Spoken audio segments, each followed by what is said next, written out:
Para saudara yang terkasih, selamat Hari Raya Natal 2022.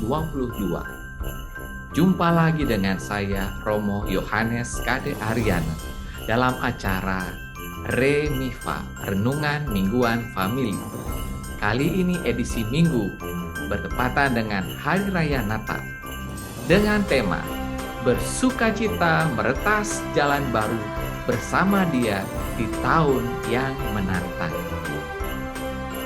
Para saudara yang terkasih, Argentina adalah negara yang mayoritas penduduknya beragama Katolik di Amerika Latin.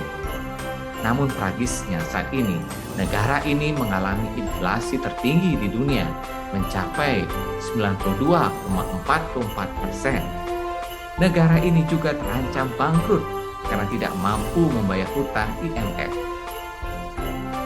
Jutaan penduduknya berada dalam keadaan miskin dan sangat menderita.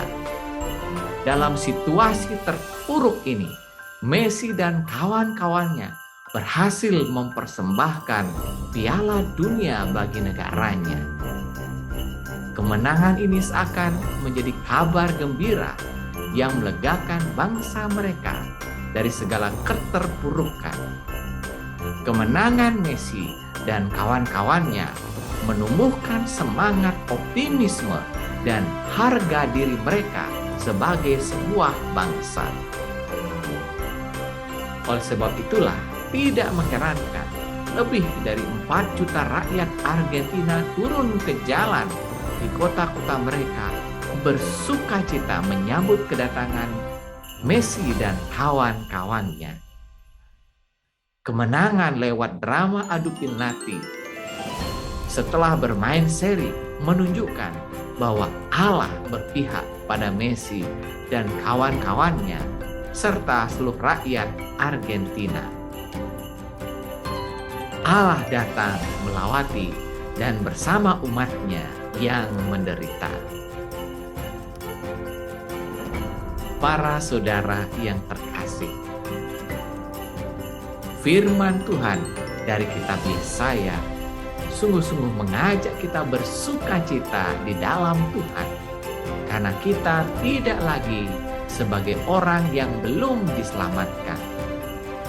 Lihatlah, juru selamat kita sudah datang, dan kitalah upah jerih payahnya, orang-orang tebusannya.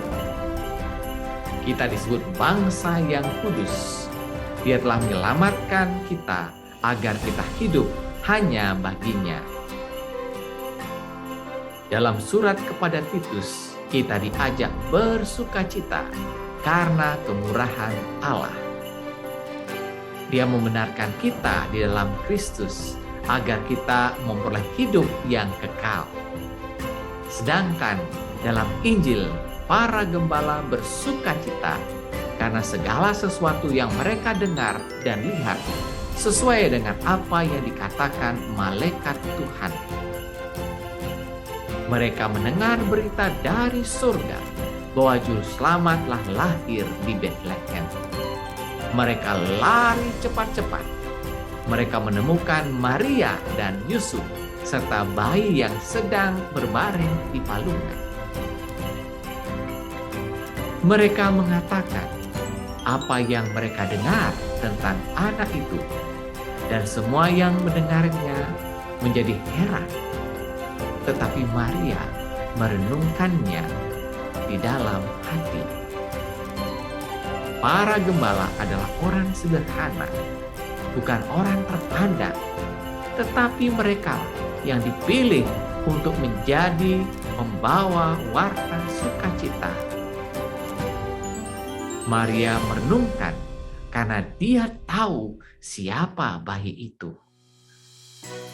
Namun dia diteguhkan oleh para gembala, orang yang sederhana, bina seperti dirinya.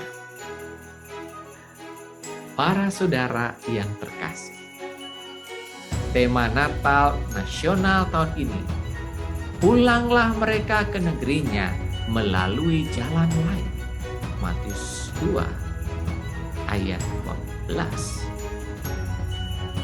Natal adalah saat untuk datang ke kandang dan menjumpai bayi yang sedang berbaring di palungan. Dialah juru selamat kita. Seperti para gembala yang bersuka cita mendengar dan melihat langsung kelahiran sang juru selamat di kandang. Demikian pula para Majus dari timur datang ke kandang menyembah Yesus dalam palungan. Mereka bersuka cita. Setelah itu pulang ke negerinya melalui jalan lain. Melihat raja baru lahir dalam kesahajaan dan mengikuti kesederhanaan para gembala, para Majus pulang ke negerinya dengan jalan lain, dengan sukacita. Apa artinya bagi kita?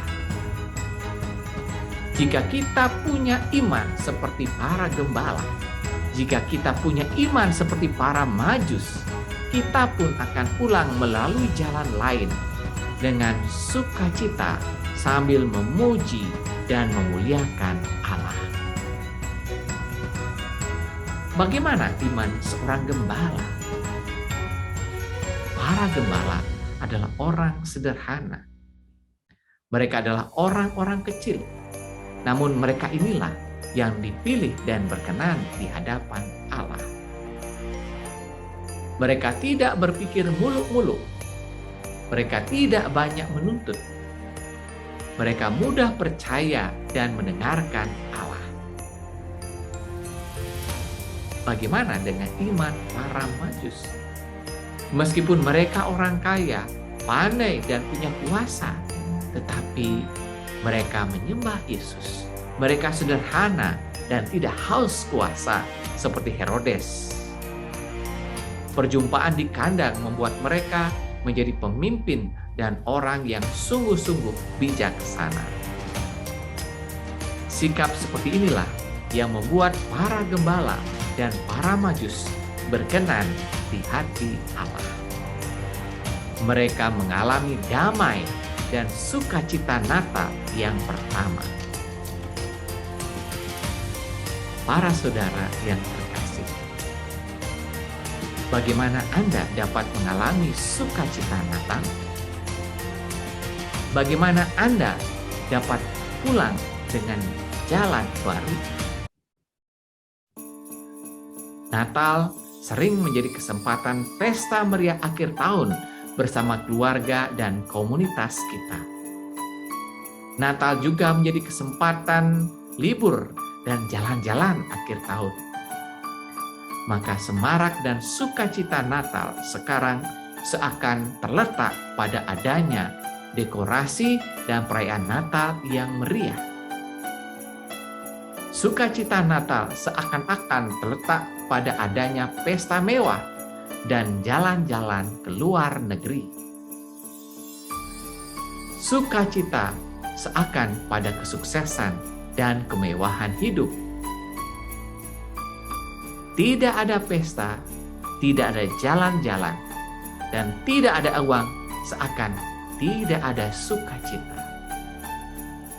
Para gembala dan para Majus mengajak kita untuk membongkar perspektif kekinian kita tentang Natal.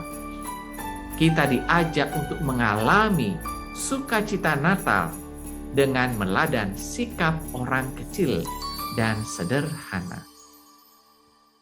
Kita akan bersukacita jika kita tidak terlalu berpikir muluk-muluk dan terlalu mengejar ambisi-ambisi kita yang bombastis, fantastis. Kita bersukacita jika kita dapat bersyukur karena kita masih bisa melewati pandemi COVID-19. Kita dapat bersukacita karena percaya bahwa Tuhan Yesus bersama kita dalam menghadapi segala penderitaan dan kesulitan yang kita alami. Sukacita kita akan menjadi sempurna dengan berani menempuh jalan baru orang kecil dan sederhana, yaitu Pertama, menjauhi korupsi dengan mendayakan hidup jujur. 2. Mengutamakan kelemah lembutan daripada kekerasan. 3. Hidup rukun daripada perpecahan. 4. Mencintai alam daripada terus-menerus mengeksploitasinya. 5. Bijak bermedsos daripada mencari viral dan sensasi. Semoga kemurahan Tuhan menyertai Anda. Jika berkenan, like, subscribe, komen, dan share video ini. Selamat Natal. Tuhan memberkati.